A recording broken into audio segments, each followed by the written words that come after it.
ఆస్తి పంపకాల వ్యవహారంలో ఏపీ మాజీ ముఖ్యమంత్రి వైఎస్ జగన్ ఆయన సతీమణి వైఎస్ భారతికి నేషనల్ కంపెనీ లా ట్రిబ్యునల్లో భారీ ఊరట లభించింది. ఈ కేసులో లా ట్రిబ్యునల్ మంగళవారం తుది తీర్పు వెల్లడించింది.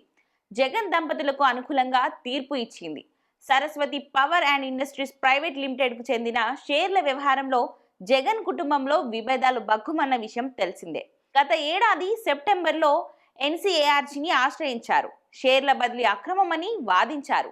వైఎస్ విజయమ్మ, వైఎస్ షర్మిలకు వ్యతిరేకంగా క్లాట్లో పిటిషన్ దాఖలు చేశారు. క్లాసిక్ రియాలిటీ ప్రైవేట్ లిమిటెడ్ తరపున జగన్, ఆయన భార్య వైఎస్ భారతి ఈ పిటిషన్ వేశారు.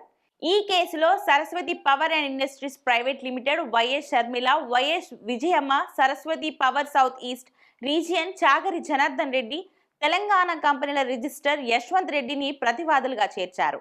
కంపెనీల యాక్ట్ 59 కింద వైఎస్ జగన్ తరపున పై సూర్యనారాయణ సెప్టెంబర్ 7న ఈ పిటిషన్ దాఖలు చేశారు. దీన్ని క్లాట్ విచారణకు స్వీకరించింది. Saraswati power and industries limited అభివృద్ధిలో తాము కీలక పాత్ర వహించామని జగన్, భారతి తమ పిటిషన్లో పొందుపరిచారు.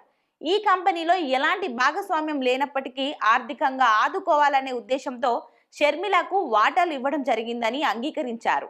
ఈ మేరకు 2019 ఆగస్టు 21వ తేదీన ఒక అవగాహన ఒప్పందాన్ని సైతం కుదుర్చుకున్నారు. సరస్వతి పవర్స్ ద్వారా షర్మిలకు ఆర్థిక ప్రయోజనాలు కల్పించడానికి, అందులో వాటా ఇవ్వడానికి ఉద్దేశించిన ఒప్పందాలపై జగన్, భారతి సంతకం చేశారు. ఈ వాటాల కేటాయింపు ఇంకా ఖరారు కాలేదు. ఈ కేసులో క్లాట్ కొద్ది రోజుల కిందటి వాదనలు ముగించి తీర్పును రిజర్వ్ చేసింది. తాజాగా మంగళవారం తుది తీర్పు వినిపించిన క్లాట్ వైఎస్ జగన్, భారతీయులకు అనుకూలంగా తీర్పు ఇచ్చింది. షేర్ల బదిలీని నిలిపివేస్తూ ఆదేశాలు ఇచ్చింది. ఇక షేర్ల బదిలీ అక్రమమని పిటిషన్లు దాఖలు చేసిన జగన్ తరపున న్యాయవాది వాదనలతో క్లాట్ ఏకీభవించింది. షేర్ల బదిలీ నిలిపివేయాలని నేషనల్ కంపెనీ లా ట్రిబ్యునల్ తుది తీర్పు ఇచ్చింది.